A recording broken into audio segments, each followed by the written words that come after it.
Welcome back to your regularly scheduled programming here on Instigating with Clarkey and Drury, brought to you by our friends at Conway Furniture, Highway 86 East End of Listowel, and of course our friends at Larry Hudson Chevrolet Buick GMC. We'll hear more about them later, as always. I'm Ryan Drury, back here with my friend Clarkey, who did a great job hosting the show for me last week. Now, I still did the opener. You did. But Clarkey took right over because I was on vacation. He didn't want to make me work too hard, and you did a great job, pal. Thank you. Yeah, you did the opening. I did the closing. I asked the questions, and we got through it. It was good. And and today's big day. Like, I'm excited. We got a big name guest on this week. I called Doigy out on it last week, and Ian Doig came through. Yes, Doigy came through more than his technology usually does. He has come through. He's more reliable than his computer will ever be. Doigy is the man. He's come through. Hey, we're talking about a senior and pro senior champion here, okay? A super senior champion.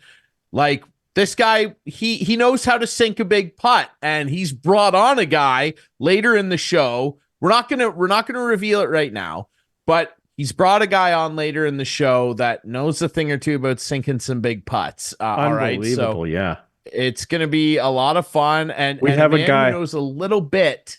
We got a guy. We got a guy who's going to he's playing in next week's Open, the Open at Royal Troon. He is playing next week. We got a guy. Not only is the guy, our guy, playing in the Open, he's won it before. How about that, ladies and gentlemen? At this course. At the Troon, yes, it's going to be an incredible chat. Our friend Ian Doig coming on with a special guest soon. And let's talk a little bit quickly about some of Doigy's thoughts last week. I got to say, I actually thought he was pretty measured with his takes. He still doesn't like Morgan Riley, and he doesn't like a few different aspects of your Maple Leafs. But a week away from having talked about, free agent frenzy, how are you feeling right now? Like, we see all the videos of Steve Dangle. He's not happy. We're going to have Dangle back on soon to talk about some of the maneuverings this summer. But how are you feeling right now as a certified member of Leafland, a tattooed member of Leafland? Well, they got some more work to do. There's no question about it. Like, we gotta do some more work, right? Do they have enough money to do that? Well, no, but if you get creative, you can solve some issues. That's what they need to do. And they lose Wes Clark. I can never figure people out. Like, Leafs draft terribly. They haven't had. Oh, they lost Wes Clark. Oh no. Well, you can't have it both ways. You can't say, Wes Clark is a big loss, but they haven't done well drafting. So he was their director of amateur scouting. We'll bring someone else in. Whatever. These guys who want to go work with Dubas, sort of tells you something, but I don't know. This team can't win the Stanley Cup the way they are right now, but you never know what can happen. Things will change. That's all I'll say. Yeah, it's interesting for sure. And speaking of change, as we, a couple weeks ago, we had our buddy Aaron Karolnik on from TSN 1050's First Up. And of course, everybody right now talking about Canadian soccer. And of course, we're going to get to that. But also the Blue Jays. Yes. And news dropping today as we record. This is Thursday, July 11th. And Kevin Kiermaier put on waivers. They reached out. They brought this guy back. And now he's gone. Timmy Mays is gone. He's a Yankee. I mean, it's just wild. Like, this team is so rudderless. It's unbelievable. And I remember when Kevin Kiermaier was re-signed after a lengthy stay on the free agent list where he thought he was going to get way more than he ended up getting. Ross Atkins was so excited. He couldn't be more excited to have the veteran presence of Kevin Kiermaier back. He's still a great defender. Like, let's not take that away from the guy, but all of a sudden here, we're a few weeks out from just a couple weeks out now from the trade deadline, and this guy's on waivers. Like, this ship is so rudderless, Clarkey.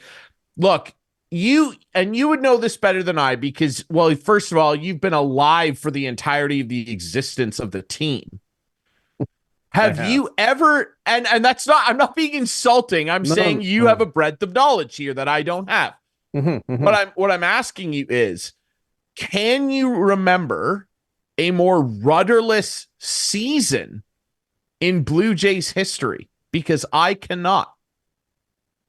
No, it's Really? definitely no.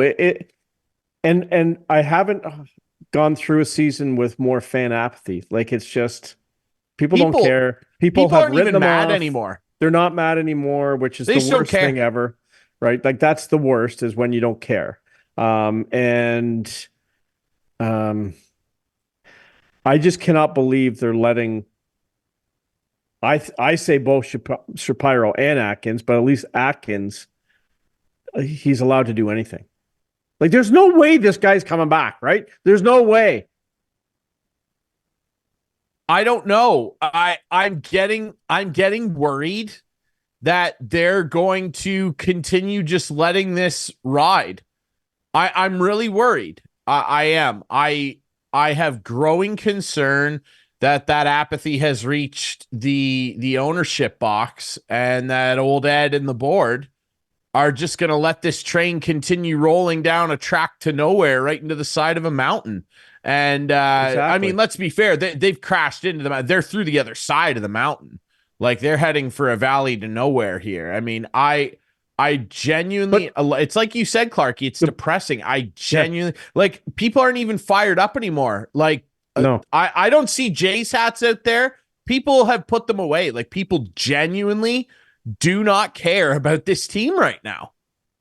And they're introducing, I don't know if you follow them on Facebook, but they're introducing these new ticket packages, the night Oh, passes, yes. and like you read the best part is if you want some comedic relief at night, start reading the comments because the comments are great. It's just everyone saying, well, you wouldn't have to do this if your team could win. And like, it's crazy. And like people complaining, like they say they go to a game and they buy like a chicken nugget combo and it's $34. $34 for chicken nuggets, a fries, and a pop.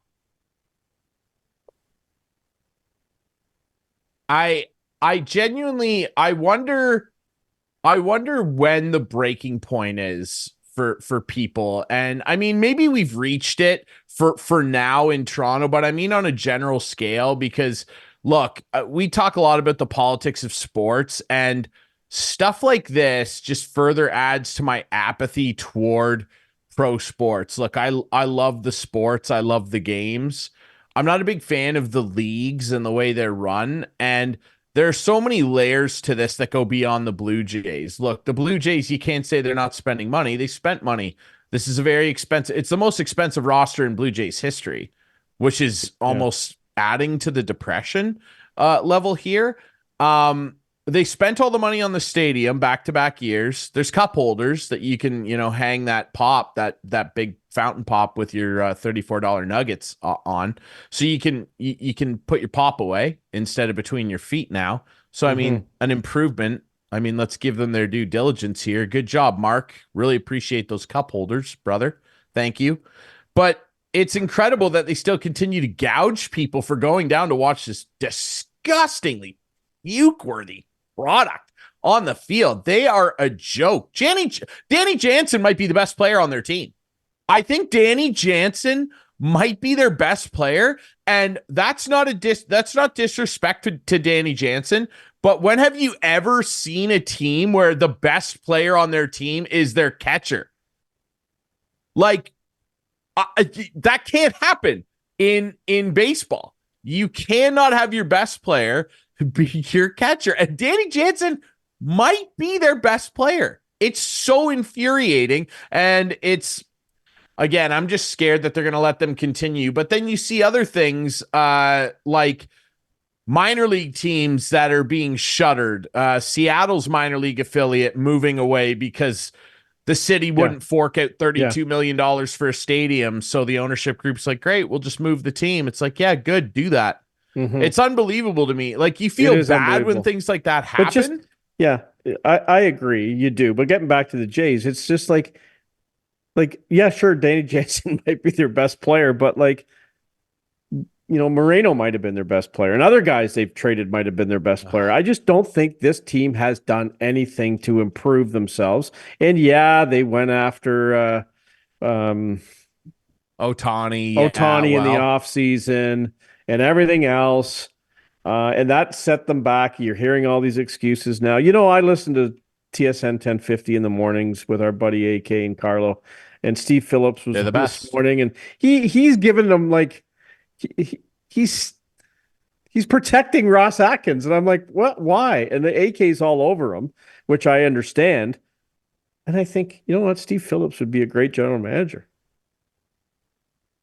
Well, I mean, I know you like your guy, but well, look, that's a pipe dream. Like Theo Epstein has zero reason to come and run the Jays. Like I don't know what would be enticing to him other than for Ed to say, like, here's $200 million or something obscene. Theo Epstein's been there, done that.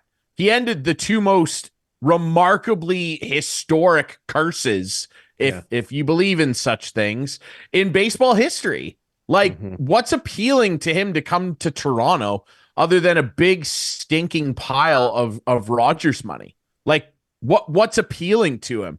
That Vladdy Jr.'s here and finally playing well, and he is. Like, let's give. Look, we were crapping all over Vladdy in mid-May and early June. Let's give the guy his flowers. I think over the last 5 weeks, he's got like a 1260 OPS. The power's come back. Like, he is driving and runs. Vladdy has been playing really, really good baseball over the last month and a bit here. So let's give him his flowers. Yeah. But what? Like, a guy like Theo Epstein's supposed to get excited about that? Who's coming behind him? I just saw today again, as we record this on Thursday, that Ricky Tiedemann's got elbow problems again. He's their number one prospect, and this guy can't stay healthy. He got pulled from the game. Pulled from the game in like three and 2/3 innings or something. Like, it's ridiculous. So now their number one prospect, who's a pitcher and not a position player, and pitching is their where they have all their depth right now, you would say, for now. Yeah. Because guys are going to leave in free agency, like what Yusei Kikuchi, who was a great turnaround story last year and continues to pitch well this year. Like, what, he's going to stay? What would he stay for? He can go somewhere and win. Go to New York and be like the fifth starter or something, the fourth starter. Maybe go back to Seattle. Who knows? The hell is he going to stay here for? So you look at this and you're like, okay, great. And it just gets more depressing. I'm expecting more garbage. I genuinely, here's what I think is going to happen. Like, you go through the start of the season and they started off pretty so-so. Then they played like absolute junk and dug themselves into this hole. What are they, 15 and a half games back as we record this? Then, Bo starts getting hurt. Varsho's hurt. They have some pitching woes. The bullpen's terrible, and it was good last year. Then there's rumors Bo wants out, which haven't really been unsubstantiated by the man himself. And then they call up Elvis Martinez, and he tests positive for PEDs. And now their number one prospect can't stay healthy, and it looks like his career might be derailed before it even gets started. What's this, his third pretty significant injury in the shoulder arm area in the last year and a half? Like, that's not great if you're a pitcher, like, let alone any player, but a pitcher. And then here's how I said this when I made Elvis Martinez 2 weeks ago. Clarkey, you remember this, my couch potato? I said, this comes up at a time when you go, how could this Blue Jay season get worse? I'll tell you how it gets worse. Ross Atkins is still allowed to be running this team in 2.5 weeks' time, and he trades Bo Bichette for like a B-level prospect and cash considerations. That's how it gets worse. Well, that's what I said. They can't allow Ross Atkins to do anything. How can they allow him to do anything? You know what else, too? You know what's going to be even worse than that? He's going to be a Boston Red Sox. Of course he will. And you know what? And that's what... something like that is coming down the pipe. But that's what Steve Phillips said this morning. And talking about, who is that? Joey Cora? Is he the manager there in Boston? Like, he's saying that the Boston... Alex Cora. The Boston roster and the Jays roster are very close, but their manager is getting way more out of his team than Schneider's getting out of the Jays. So he thinks what the Jays should do, and I sort of agree with him, is you got to move on from Schneider, but you can't hire from outside right now. You just named Don Mattingly your interim guy, and you go from there, and you see if there's any spark, if there's any, pickup. And then at the end of the year, you're not dedicated to sign Mattingly long term. You have that option because Cora is a free agent unless he signs. His contract is expiring at the end of the season, and he thinks a guy like Cora would be a perfect fit in Toronto. Who knows?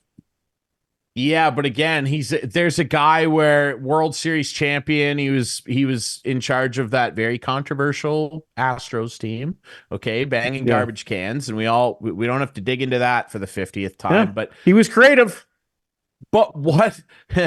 But what incentive would a guy like that have, unless Ed Rogers wildly overpays him, to come to Toronto? This is a market where they've always had to kind of build up their own great young core and add to it and throw a lot of money at people, overpaying people, including a guy like George Springer, to come up here and supplement that. And where is any of the young talent coming? There is no one coming. There's no one. I know. And that's so directly on Alex those Cora two guys. come here? The Shatkins regime. I agree with you. Why would Cora come here? Well, yeah, they're going to throw money at him. But the other thing too is, which AK didn't fight Steve Phillips on, and I would have. Is Cora going to be a puppet like Schneider is? Because that's what he is. The reason Schneider is there is because he does exactly what the management wants, and we've seen that time and time again. And I've said this before. Like, I don't think it's necessarily fair to put a majority, if not even a little bit, of the blame at Schneider's feet, because we all as smart fans know that. That's right. He took a huge bullet for Ross Atkins and his computer geeks. And again, I say that I love analytics. I think they're valuable, especially in baseball. So I'm sorry to use a term that people get offended by in sports, like computer geeks. But when it works out like this and destroys a team from within, when it's all you base your decisions off of, which it is, I have no problem calling these guys that are currently running the show in Toronto with their MacBooks computer geeks. I'm sorry. Excel spreadsheets don't win baseball games. They can help you find ways to implement ways to win baseball games, but players win baseball games. Okay. So I don't have time for this junk. And John Schneider is not at fault here. Ross Atkins did not do enough alongside his big boss, Mark, outside of putting cup holders in. That's right. They got nice cup holders. To improve the destiny, if you will, of this franchise this year and long into the future, probably. Like, we're staring down an ugly, I know AK said it's not going to happen. Guys, we're staring down an ugly, ugly rebuild. We are staring down an ugly rebuild. I'm sorry. That's what's coming in Toronto.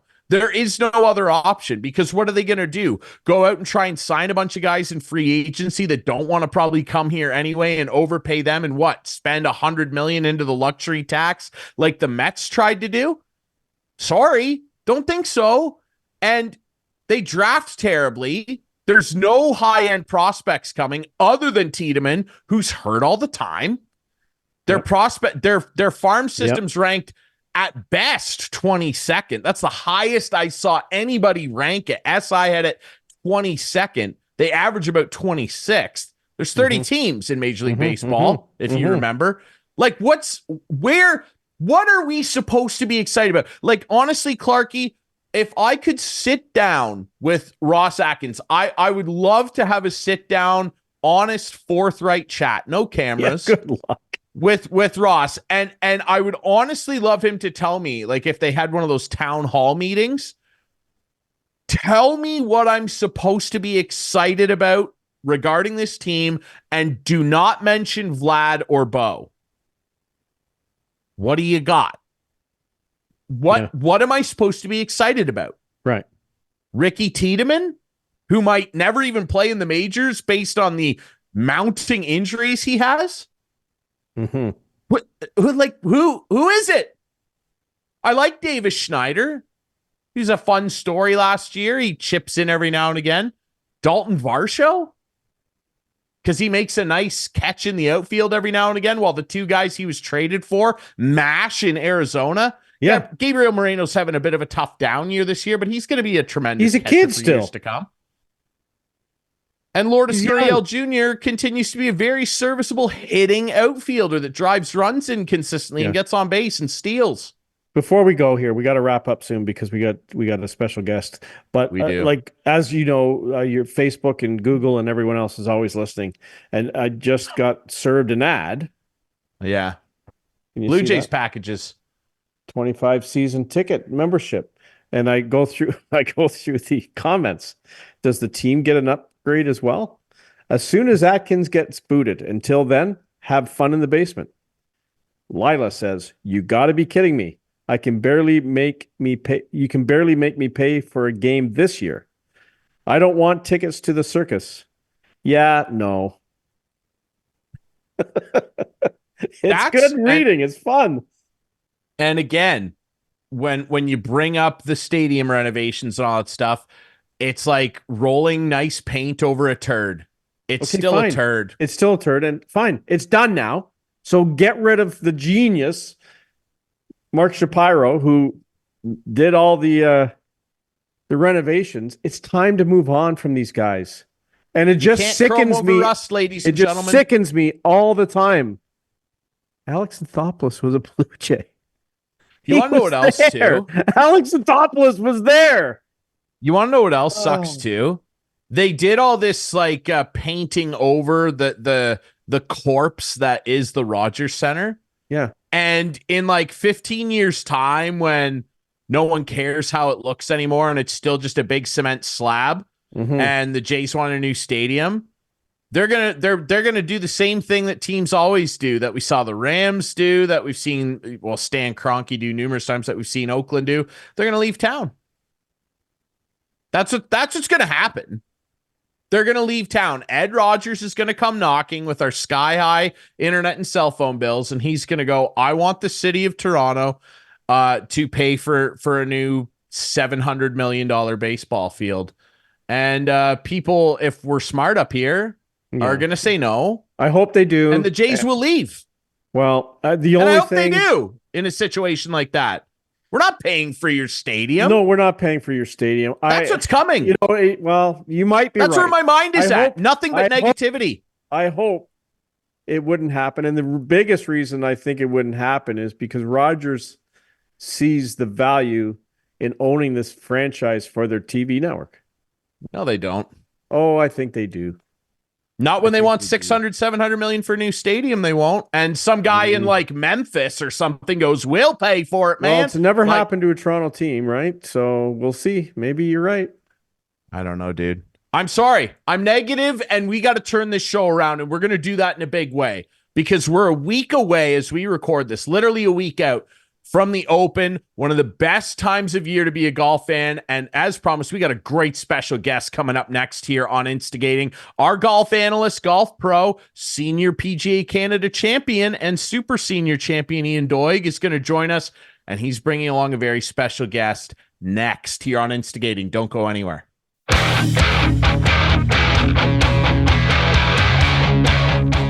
Welcome back to Instigating with Clarkey and Drury, brought to you by Conway Furniture and our friends at Larry Hudson Chevrolet Buick GMC. Ryan Drury back here with Clarkey. As promised, our golf analyst, Ian Doig, on here with a very special guest. Now, ladies and gentlemen, look, we've had some great special guests on the show, but we've never had an Open winner, okay? He is the pride of Galesburg, Illinois. He is an alumnus of the University of Oklahoma. He turned pro in 1987, current member on the Champions Tour. He's been on the PGA Tour, the Japan Golf Tour, the Asia Golf Circuit as well. The owner of 17 professional wins, including the Open Championship in 2004, the same year he was Rookie of the Year on the PGA Tour. Ladies and gentlemen, it's my pleasure to welcome Todd Hamilton to the show, ladies and gentlemen. Let's go. Thank you. Thank you. You can keep going if you want. Yeah, I should rattle off some more. And Todd, you know, as you look back, we're a week out as we record this from the Open, and you're going to be competing in the Open, and it's going to be at the place where you won it, at Royal Troon. as you're kind of gearing yourself to head back over there, I mean, I'm sure the memories of 2004 are flooding back, eh? A little bit. That's probably the only reason I'm going over there is because they're playing where I want at. I have not played the event since 2018, so it's been 6 years now. And as I said, if it weren't for playing the venue that I want at, I probably wouldn't go. Although Doig said that's the one major he's never caddied in, and I think after this year, I still have 2 more years to play in it. You can play until you're 60. He's trying to get me to go over one more time, and he wants to serve as caddy to tag along so he can check that off his bucket list. I think that's a really good idea. And it doesn't matter where it is in the next 2 years. I think we should make that happen. So We'll see. We'll see how this year goes first. yeah, well, he's got a good caddy on the bag this year. He's taking his son Tyler. And so that'll be fun for them to be over there hanging out together. And if I recall, Tyler has a April birthday, doesn't he? He does, April 2nd. Yeah. Yeah, April 2nd. April is a good month. So, but is it Drake that was born April 18th? Correct. Yeah, he's our young. Yeah, and Doig was born on April 18th. So, there is some synergy there. So Did That's I know where you that? were going. so I don't know if I knew that, Ian. Did I know that? probably Jackie knows because on April 18th we always send a note back and forth to each other. So, but yeah. So, Hammy, I have there's so much to tell, but I think. Hey, before you start, Ian, I got to interrupt. How do you guys know each other? That's what I want to know first. Hammy? We talked about that earlier today. I was in Dallas getting my passport renewed. It was an expired passport by 1 year. And if I couldn't get my passport today or tomorrow, with me leaving on Saturday, I probably wasn't going to be able to leave. So I would have had to have withdrawn from the tournament. But fortunately, I was able to drive down there from Norman, Oklahoma, about 3 hours away, picked up my passport after about 3 hours and back home. But we talked about that today. I don't remember the exact spot we met. I know we were playing the Canadian Tour, and Ian mentioned that it was at Wolf Creek in Ponoka. Is that right? Ponoka, That's Alberta? correct. Yeah. Ponoka, Alberta. Yeah, I could not have come up with that, but I believe him, and we've known each other since. I think we figured it's been about 35 years that we've known each other. Nice. Yep. Roomed together a few times, traveled quite a bit together. And, I have a couple funny stories. I mean, I'll tell one quickly. We were playing in Alberta one year. Remember, Hammy? And I invited you along to do a corporate outing with me up in Edmonton. And I still get messages from people that were there that day because Todd helped me do the clinic, and people will see his name pop up, and it'll happen this in a couple of weeks when he plays in the Open. But I will get a text message or an email from somebody saying, "Hey, is that the same Todd Hamilton you head out and do the corporate outing with you that day?" And I always, get back to him and say, obviously, yes, that was. And I remember we finished that day, and then we were driving up to Fort McMurray, Alberta. And we're flying, and we're not arriving up there until about 8 o'clock at night. And Hammy had never been that far north before. And he says, "What are we going to do when we arrive?" I said, "Well, we'll go check in, and then we'll go out and play 18. And he looks at me, he says, "Well, we're not going to get there till like 8:30 at night." And I said, "Yeah, but it doesn't get dark until midnight." So sure enough, we went out and played 18, got a quick 18 and just before dark. That's so pretty incredible. I will say, though, that week that I was up there, I think I got bit by about 1,000 mosquitoes that whole week. yeah. So, and they're not small. No, interesting place, but a lot of fun traveling up there. So, yeah. So I just want to, there's a couple funny stories or almost, what's the word I'm looking for? Very good synergy stories leading into the 2004 Open Championship. And I remember talking to you probably on the Saturday or Sunday night beforehand, because I think you were at Quad Cities, and you had said to me, "I'm really starting to hit it good. It feels good." And I remember doing a draft at Glen Eagle Golf Club, and everybody picked 6 players, and you were my 6th pick. And when I picked you, everybody in the room laughed at me. And I said, no, I just talked to him. He told me he's playing good. And then you went over there and won the golf tournament. And I picked up $3,000 or $4,000 for that Whoa. win, which was really very, very good. But I don't think you told me that. Yeah, I probably did, but it was a long time ago. But the story I want you to start with is the story of you and Bambi showing up and playing your practice round and what happened at the 18th hole in your practice round. Yeah, first of all, I actually got over there a day late. I was playing the John Deere Classic the week before. Back then, I think it was 1 year before they had a charter from the tournament to go to the Open.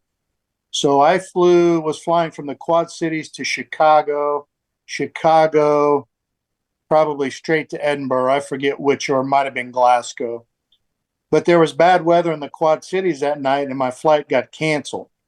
So my mother lived in the Quad Cities. I spent the night with her, and then we all flew over a day later. Same flight, just a day later.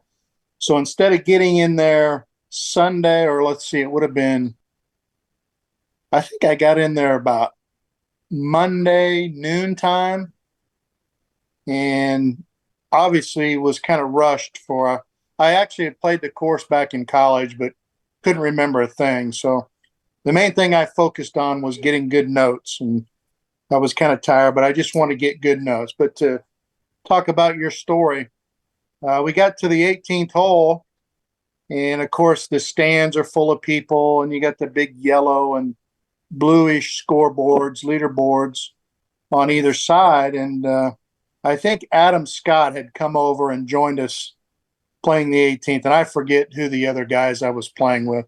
Might have been Glenn Day and Spike McCroy. For some reason, those two names pop out. But we got down there where our drives were, and we looked over at the leaderboards, and there were names on the leaderboard. And at the top of the board was the name Hamilton. And I thought that was kind of odd, but it was cool to see. And I think it had Hamilton -4. Duval was up there -3.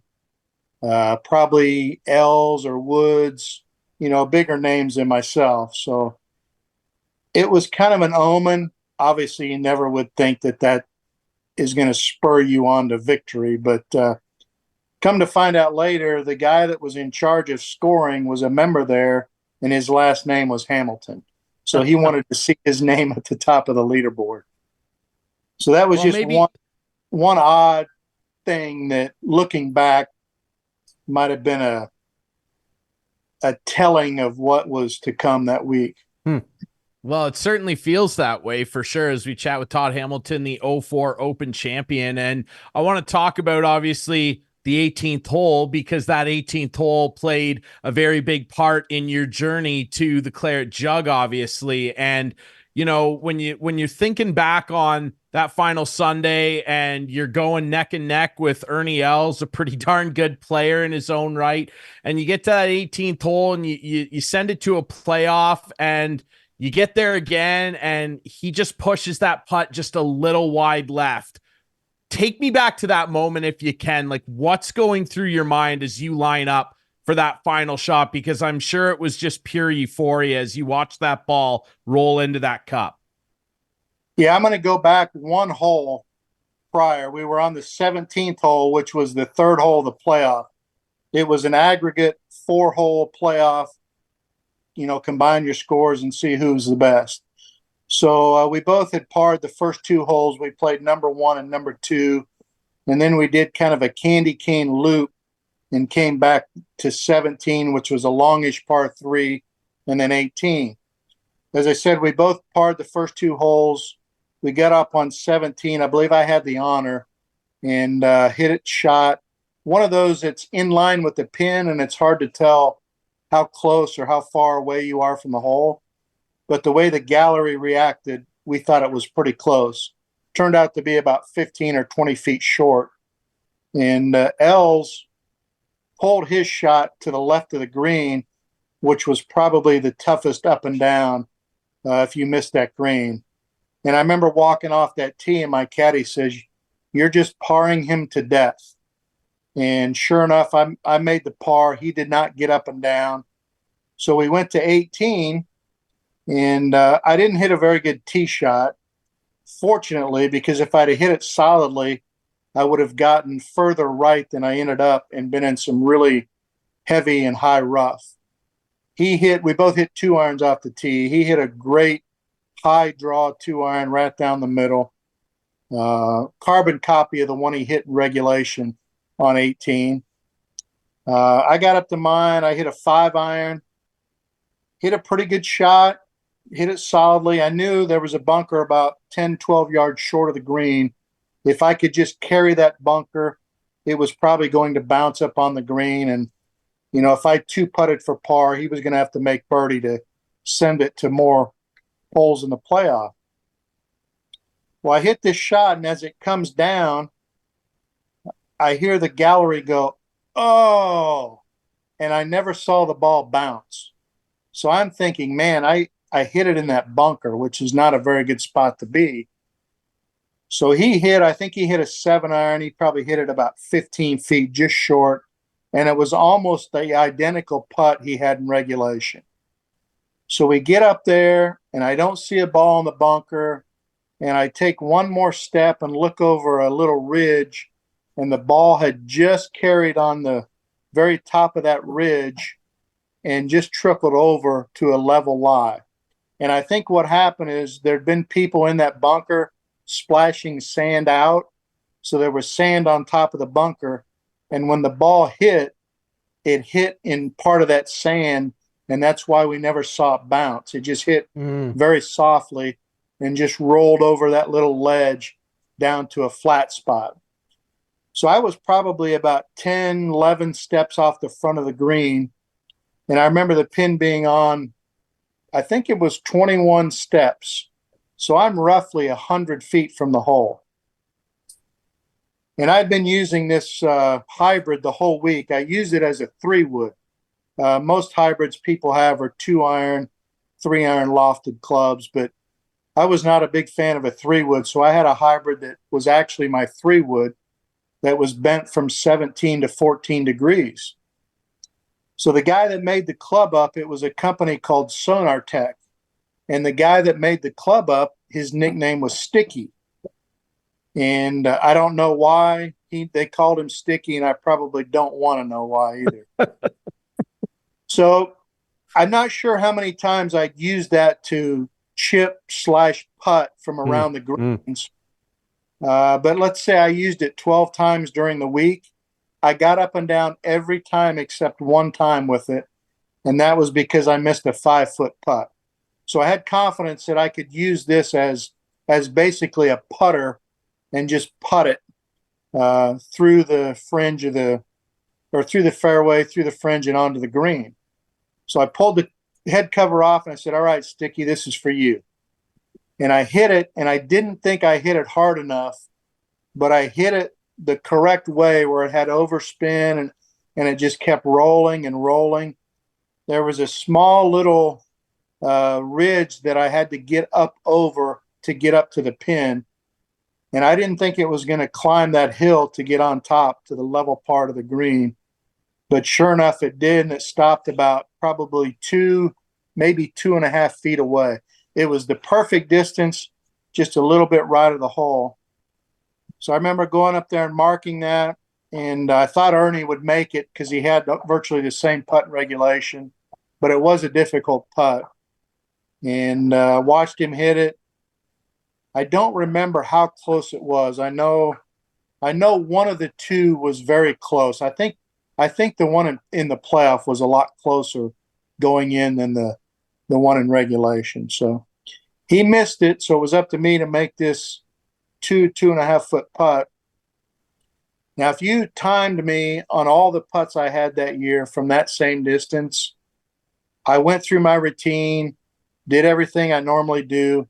For some reason, that time it seemed like everything went in double time. It seemed like everything went very, very fast.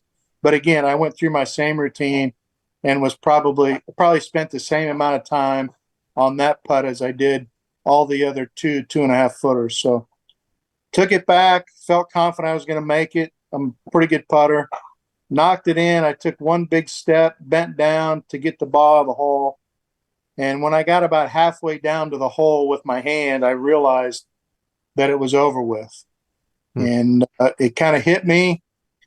I looked up, raised my arms up, putter in the air. My caddy came over to me, bear hugged me, picked me up. I didn't know what was going on. Shook hands with Ernie. He was a very true champion, very gentlemanly. He didn't try to play any mind games or anything. And I felt bad for him because I wasn't the one that was supposed to win. He was, his fame and his pedigree was definitely better than mine. But, sometimes when the guy that's not supposed to win, when he stays in the match or stays in the game, the team stays in the game longer than expected, crazy things happen.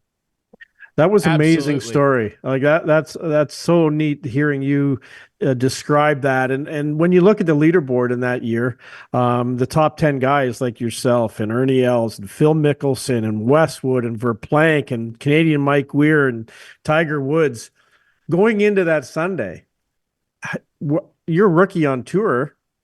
How was your nerves heading into that Sunday? I actually wasn't too bad. I had played with Ernie on the third round, and we got paired together the final round. So those 2 rounds plus the 4 holes, we ended up playing 40 holes together. Wow. So I think that might have helped out in a way. I remember my wife, my mother, my 3 kids, they were 6, 4, 1.5. We rented a house maybe 10 minutes from the course. And I stayed up, I don't know, till 6:30 in the morning watching TV. I think I got about 2 hours of sleep. I wasn't nervous. I was kind of excited. Yeah. Going into that week, I hadn't played very well at the John Deere. I ended up shooting even par of the first round, which made a big impression on me because to say you shot even par in a major championship rather than 1 over, I birdied the last hole to shoot even par. For some reason, that had a better ring than 1 over, even though it's just one shot. And found something on the range, started hitting the ball a little more solidly. Not every shot was perfect, but the good ones were really good, and the bad ones weren't as bad as they had been. And I had a great week of chipping and putting. And as I mentioned earlier, I took good notes in my practice rounds and just tried to stick to a game plan. It's all cliches, but that's what you need to do. You need to form a plan. Yep. Whether you're a team or an individual, you got a plan to play against another team, or individually, you got a plan to play against the course. You're not really playing against the guys. You're trying to beat the course. And I stuck to my plan and caught 4 good days of weather when I was on the course. So everything worked out. It obviously understatement of the year, but it ended up being a great week. Now, a minute ago, Hammy, you talked about Ernie's pedigree, and yes, phenomenal and everything, but don't sell yourself short. I mean, you had won 11 times on the Japanese tour, plus a couple times in Asia and stuff like that. So it wasn't like you had never won a golf tournament before. No, I remember them putting a graphic up on TV. There were 3 or 4 people. I had won 6 tournaments in a year and a half. I had won 4 tournaments in Japan in 2003. Won the Honda Classic in 2004 in March, and then won the Open in July of that same year, 2004. So in a year and a half, I'd won 6 events. Obviously, the ones in Japan weren't against super fields like a PGA Tour event or European Tour or DP World now they call it.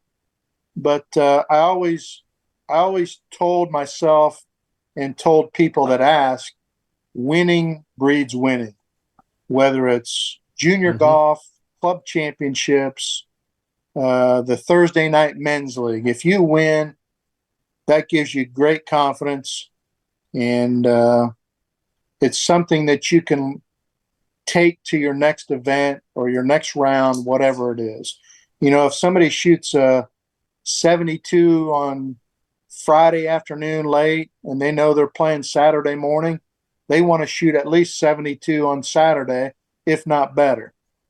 And that's kind of how I look at golf. If I go out just playing golf and I have a good round of, 68 or whatever, I want to better that, or at least shoot that the next day. A lot of times it doesn't happen, but I think winning breeds winning. I would agree. We always do Ian is not, his name isn't on the show, but he's on it a lot. And we always do golf picks. And when you're done here today, we're going to do picks. How are you playing? Should Ian pick you this year like he did in 2004? And who else do you think might be competing this week or next week when you go to Troon? Let's see. I don't think I'm playing great. I'm trying out a new driver that I think can give me a little more distance. I'm hoping the ground is firm over there, which will benefit me. My iron game probably isn't up to speed or up to the point that it needs to be to play consistently well for 4 rounds, assuming I would make the cut.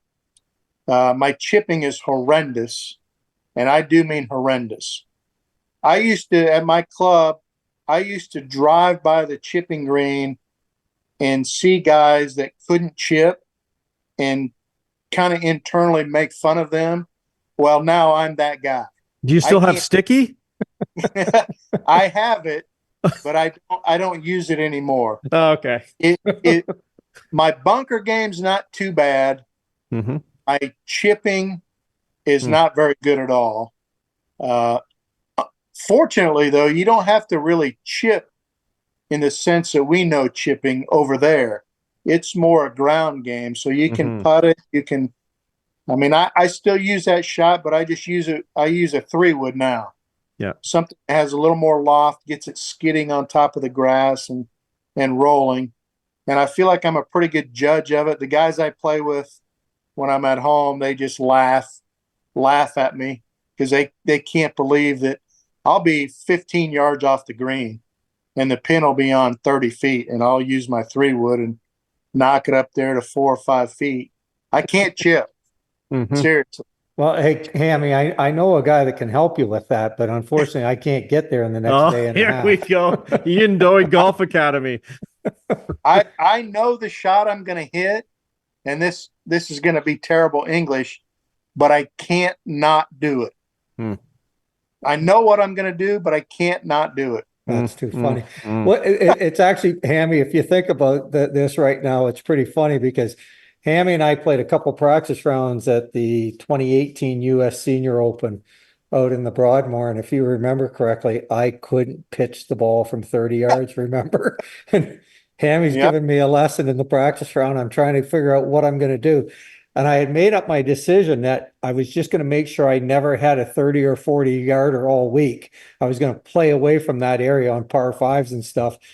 And then I got out in the very first hole and hit it in the rough and couldn't advance it far enough. And I got up there and first hole uphill, I had about a 62 yarder or 55 yarder. And I thought, oh God, I might move this thing a foot and a half, or I might scull it over the back of the green. But the little tip that Hammy had given me, I just trusted and I went with it, and I pulled it off, and I was pretty good the rest of the week. So, but yeah, that's how it really works out. If you're not putting very good from short distance, the first hole of the day, you got a 4 or 5 footer always. Yeah, it's funny how that works out. Now, do you really want to hear our picks? We can do them right now if you want to stick around. Absolutely. Let's hear it. Okay, Ryan. I would set it up. I would love to do it. All right. Now, who goes first? Brian will if tell memory us. serves, Doigie, you are the defending champ. Yeah, I know what you're doing. You're the defending champ right now. Congratulations. We've all won one major, so this is the tiebreaker. This is a big deal, all right? Yeah. So, Doigie, it's going to go you. I believe Clarkey finished second, and then me. So, I'll be the back-to-backer. So, Doigie, why don't you start us off with the first pick? You have the honor. Tee us off. We picked 4 picks. 4 picks. All right. So I know that you guys probably think that I'm going to go with my standby first pick, but Yeah, probably. I'm not going to do it. Okay. And I think he's going to play really well, but I'm going to skip by him and I am going to go with my next standard pick in Ludwig Ahlberg. Ahlberg. I knew that was He coming. loves And see, that Ludwig always puts Ahlberg. me in a tough position because now I got to choose because I was going to go one or the other. Okay, you know what? It's time. It's time Rory did it. I'm going to pick Rory. Oh, shit. Boy, you guys are going out on a limb. I know it gets better. Yeah, we can't take long shots on our first picks. Well, okay, hold Rory. Hold on, Hammy. I went down the list of the odds here and I went right to the bottom and I couldn't find your name anywhere. So sorry, buddy. They don't even have odds for you. Well, I'll tell you what, when I won, I was about 500 to 1. So There you go. There you go. Okay, Ryan, All right. you have two. I've got back-to-backers here, and I'm going to go with one of my standard guys, okay? A guy that Clarkey likes to steal from me sometimes, but I'm not going to let him do that. I know who you're picking. And Go I'm ahead. going to start my back-to-back picks here with my guy, Colin Morikawa, okay? I love me some Colin Morikawa. He's due for one, okay? He's won some majors. He's due for another one here, all right? And Yep. I'm going to follow that up with a guy that I just love, and we all Okay, know hold on. this. Before Okay. you do this pick, Yep. Todd, do you want to pick? Do you want to come in? sure. Why not? I'm going to take DeChambeau. The Shambo. Oh. Okay. Ooh. Okay. I like that. Sorry, Ryan, but you know, No, that's Todd's okay. our guest. I wasn't going to take Bryson. And now you get So- back to back. So now you got another one, Todd. I get another one? Okay. Yep. Let's see. Scotty Scheffler's still there. Yes, I'll take him. How did Okay. I forget? Okay. So DeChambeau and Scheffler. That's a good back to back right there. Okay, Ryan, it's back pretty to you. good. I'm going to take another guy that I really like. Look, guys, you know that I'm a big fan, okay? And also he's a British player, so he's going to have some fanfare behind him, and you know that I love his footwear, guys. I'm going to take Matty Matty Skechers. Fitzpatrick. Nice. Clarkey, Okay, back to I'm you. up, and I'm just going with a guy who I pick a lot, Cam Smith. Like it? Cam like Smith. Doigie, 2 to you. All right. So I have Ahlberg. I'm going with Brooks Koepka. Okay. And I was going to pick Matty Fitzpatrick, but he is no longer on the board. Sorry, brother. So I'm going to slide down the list a little bit and I'm going to go with my man, Tommy Fleetwood. Mm. I was going to take him. So back to me, right? Sorry, Hammy. Let's see. Is it time to go off the board with one of my picks? I don't think so. I think I'll go with let's go Xander Schauffele. Oh, Xander. I like that. I Ryan. like Xander a lot. He's a beauty. All right. My third pick. I would like to take another guy who he's just a fun guy out there. He's a fun-loving guy. He has fun out on the course, and quite typically when he's having fun, he's playing really well and he's in contention. You got to think eventually this guy's due for a big major breakthrough. I love myself, the fun-loving Shane Lowry. There you go. And Okay, now to Todd for back-to-back. Dude. Finish your team off here. I actually need a list. I'm struggling to come up with names. I know it's not fair. We have lists in front of us. Let's tell him. Yes. Let's give him some guys who are available. Patrick can't delay as long as his hat fits. He'll be playing. Yeah. John Rahm. Max Homa, Jordan Spieth, Wyndham Clark, DJ, Victor Hovland. Tony Ryan Finau. I'll take Hovland Okay. and the U.S. guys up until Stenson won it the last time in 2016. I think they'd won 6 straight. So for some reason, the U.S. guys have some luck there. So I need a U.S. guy. Let me go Cantlay. Oh, I thought you were going to pick yourself. No. That would have been really good.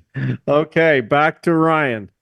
All right, I'll round out my team. And again, another guy that I picked a lot lately this year.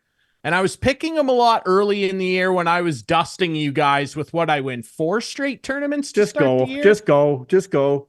So I'm going to stick with my guy. And it could be windy conditions. And you know who I go to when it's windy? Wyndham Clark. Yeah, saw that coming. Yeah, well, Hello. you could see that coming a mile away. Thanks very much. So can he. Yeah. Okay, I'm gonna go. I'm finished. Is this my last pick? Yeah, it's my last pick, right? Yep. Let's go with okay, old Canada. Corey Connors. Let's go, Corey. Listowel boy. That's where I live. Todd. That's where Ryan and I both live. Corey Connors' hometown. Right, so Listowel. I'm gonna go with Corey. All right, good Doigy pick. to finish it off. I get 2. No, I am just gonna... one, Doigy. You just get the one. Oh, I only You've get already one got now? three. guys. You already got shit. 3. That changes things. Yeah. Does it? Yeah. Hideki Matsuyama. Matsuyama. Oh, I love him too. I like him too. That's who I was going to pick. Old instead of yellow Corey, shirt. but anyway, there we go. That's All what it's right. all about. Absolutely. Todd, thanks so much for sticking around and doing picks with us, man. You're a pro. You know what you're doing. I enjoy it. You guys don't pick a score or anything? No, it's just total score. Oh, hey, Hammy, don't say Here we anything, you guys. Hammy, before we go, I want to ask you, now that we've done the picks, how should the winner be decided? Like out of the teams, who should win? You Should mean it be- for this event or Yeah, like for our picks. For this event, how should we determine the winner? how should we determine who wins the event out of our picks this week? I think you have to have the guy that wins the tournament. And it's just that, whoever wins the tournament. It's not the total combined score or total money of the 4. I think you got to have the guy that wins. My buddies and I do a little, every major in the Players Championship, we do a little pool. There's 7 of us. We 2 picks. You can pick the same person, but you have to pick a winning score. And the only way you can win is if you have the winner of the tournament and the winning score. Wow, that's tough. And if you match those, then you get $5 from every person. So you win $30. Okay. If everybody, Wow. Does that ever That's happen where you interesting. pick the winner and the winning score? it has happened, I think, 3 times, and once 2 guys did it. Wow. Wow. Wow. Guy and the same winning score.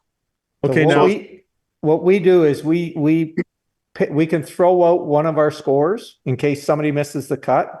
Yeah. but you have to have 3 guys. You have to make have the 3 cut. guys that make the cut. If you only have 2 guys make the cut, you're out. You're out. But 3 Yeah. guys have to make the cut, and then it's total score.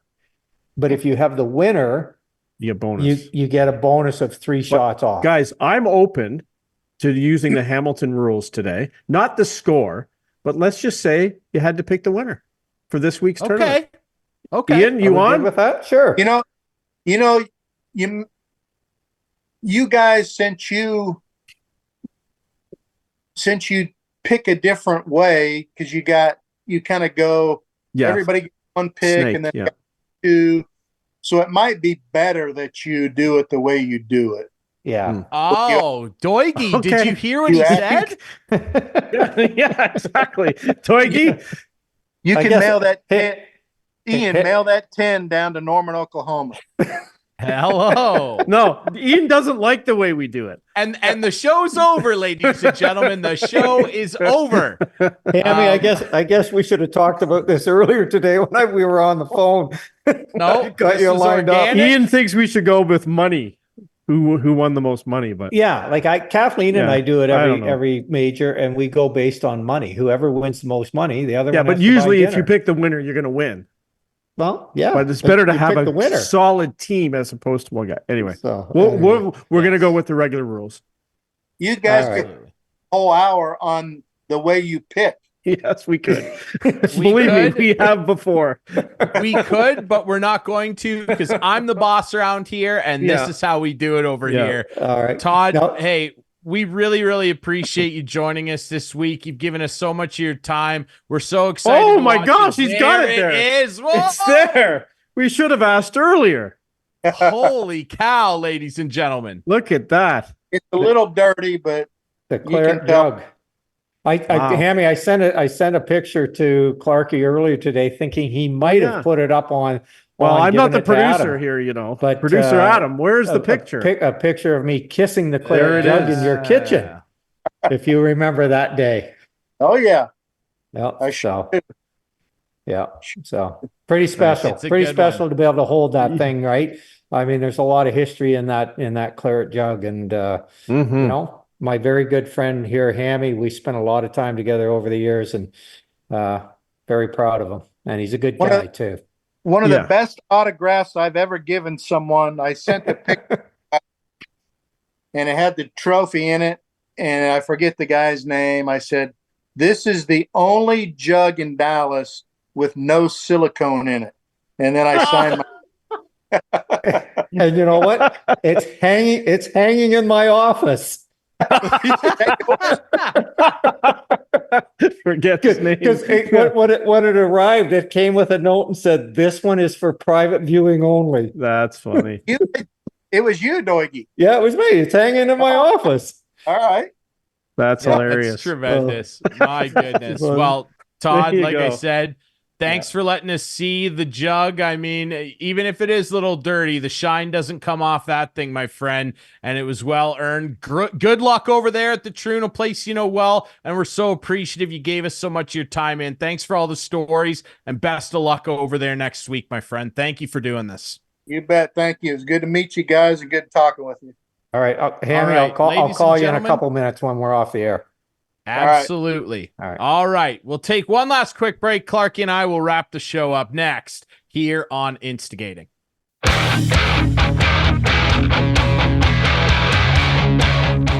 Back to wrap things up here on a very exciting week here at Instigating with Clarkey and Drury, brought to you by our friends at Conway Furniture and Larry Hudson Chevrolet Buick GMC. And man, oh man, was that ever special having look, Clarkey, it's not every day that we have an open champion on the show, and Todd Hamilton Yeah. was just unbelievable to us. He was so good. He was so good. This Man. guy's playing in the British Open.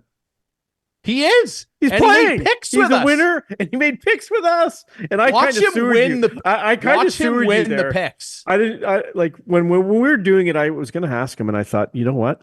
I'm going to wait till Ryan picks his first guy, because sometimes you won't pick the guy you really wanted first. You'll pick him second. So as soon as you made your first pick, I'm like, hold on a minute. No, Anyway, I liked it. It was a sneaky trick, but it doesn't matter, and it'll be very Yeah. funny when Todd ends up winning the pickoff anyway. So It'd be funny we'll when have to Todd send wins him the something. tournament. That'll be the best part. That would be absolutely unbelievable. We've got a little in there. I hope he makes the cut. That's all. Let's hope he makes. That the would be cut. amazing. Yeah, It I'll be would be watching amazing. for him. Yeah. We all will. Yeah. Clarkey, Yeah. what's going on over at Larry Hudson's? Well, it's a big time right now Mm. because you know how employees get discounts. Yeah. Well, employee pricing is on right now at Larry Hudson's. Half-ton trucks, HD trucks, Hummers, and large SUVs like Yukons, Yukon XLs, Tahoes, and Suburbans. Employee pricing. Wow. You're never going to get a better discount than you are right now. So come on in. It's now until July 25th at Larry Hudson's, 1000 Wallace Avenue North. Now is the time. If you've been waiting, if you've been putting it off, you don't want to miss out on employee pricing. It's been a busy week. It's going to continue to be busy until July 25th. We have a great selection, but if you want to pick that one truck of yours, come in now. Now. There you go. Absolutely. The deals, they're always hot, They're but hot. they've never been hotter at No. Larry Hudson's. No. And our friends at Conway Furniture, where when you go in there, the price includes HST and delivery. Yes. If you forgot where that is, our friend Phil Main can remind you, producer Adam. Conway Furniture, Highway 86, just east of Listowel. That's right. That's where it is. And that's where you go for the best deals on all your furniture needs. That's right. And speaking of, it's time for the Conway Furniture Couch Potato. Ladies and gentlemen, it is our favorite segment on the show. Of course, aside from when we have, open champions on the show. But Exactly. Conway Furniture Couch Potato, Clarkey, as always, in the spirit of golf, I will let you tee it up first. What do you got? Oh, thank you. Well, it's been a good week. Mother Nature, I loved the rain yesterday, on Wednesday, I should say. We needed some rain. My lawn was looking a little brown, and we needed the rain. Now, we got 101 millimeters officially in Listowel. That's a lot of rain. It's quite 10 centimeters of rain. Anyway, that's not much couch potato. I once named Mother Nature the couch potato. I'm not this week. Well, this week, love back. Good. This week I am. I'm giving love back. Thank you, Mother Nature. We needed the rain, and it was beautiful on Thursday. And it's supposed to be a great weekend. This is we talk about soccer, and we. I don't want to steal your thunder here, but but like the diving in soccer drives me crazy. And this here, Adam, you can roll the viz. In hockey, I hate seeing stuff like this. Okay. This past week, a video surfaced where Matt Rempe and Georges Larac were on the ice, and he's teaching him how to fight. Now, Georges can't even stand up, it looks like here. Do we really need this? This guy needs to learn how to play hockey and skate and shoot. Why is he? Maybe he's not doing what it looks like he's doing with this video. But it drives me nuts that this guy who charges guys, hits elbows guys, gets suspended. And then they release this video. Maybe some guy in the stands just took it and released it and he didn't know. But why do we need to go there? Why do we need to do this? I understand what you're saying. I think that was from Georges Laroc's camp. I don't care what it was and another from. Guy worth. Hey, what is he teaching? Is he teaching guys how to fight? Is that what the camp is about? And that's the thing. So. Then it's even worse. I don't know, but I got to say you caught me off guard. I thought you were going in a very different direction there. Yep. No, they're my couch potatoes. Matt Rempe, I've had enough of him. And I know. I've just he's a dirty player in my mind, and he doesn't need to show this off. Just learn how to skate and learn how to shoot and learn how to play hockey. I'm done. Okay. There you go. Clarkey, angry at Matt Rempe. What was going to be? Well, I thought you were going to go after the soccer stuff, but okay. Soccer stuff happens all the time. We don't need to show it. The guy. How about Canada going to the semifinals? Really great result for them to get there and coming up short against Argentina. My couch potato, and that originally was what it's going to be. Everybody's seen the Ishmael Kone thing kicking. I think it was Rodrigo. Who was it that he kicked on the ground there? I don't know. It was Rodrigo de Paul. We've all seen it. Instead, I'm going for a positive. We're going for a positive here. And producer Adam, you've got the pictures. My friend, the Rowdens, their daughter, Ellie, she's a huge curling nut and a big, big moment for her. Shout out to the Rowdens and to Ellie here because she has joined her first professional team. She's joined the Team Gallardo rink out of Stroud, Ontario, over in Barrie. There's Ellie ripping up the curling rink. She's so excited. She's so proud, and we're proud of her. Ellie is going to join a pro team. It's going to be amazing, and she's going to take them all the way. How about that? Ellie, you are my Conway Furniture Couch Potato. Hey, we love our curling here on the show. Yes, congrats, and we're very excited to pump the tires of a future local Olympic champion. Ellie's going all the way, and Team Gallardo's going to help her do that, and she's going to help them. How about that? That's great. Congratulations. I just want you to know that unlike the Cottrells, I did not play or beat Ellie in any tournaments or games. You did not. But I did the Cottrells. I did the Cottrells. Yes. Well, they were taking their foot off the gas. Weren't no, they were not. Everybody has you have no idea. A tough night. Everybody has a tough night. That's right. And that's why Todd Hamilton could win the Open. Absolutely. Well, and hey, he's a former champion. Any given Sunday, ladies and gentlemen. I'm cheering for him. Week it was. Yes. Absolutely. All right. You can watch the show Friday nights at 8, Sunday nights at 9. They're friends on Whiteman TV. That's channel 6 for Whiteman subscribers. We debut on our YouTube channel Friday nights at 9. Follow us on social media at Instigating Pod. Find the podcast version on all your favorite apps. For Clarkey, for Doigy, Todd Hamilton, myself, Ryan Drury, this has been Instigating, and we'll be back next week. Go Legionnaires.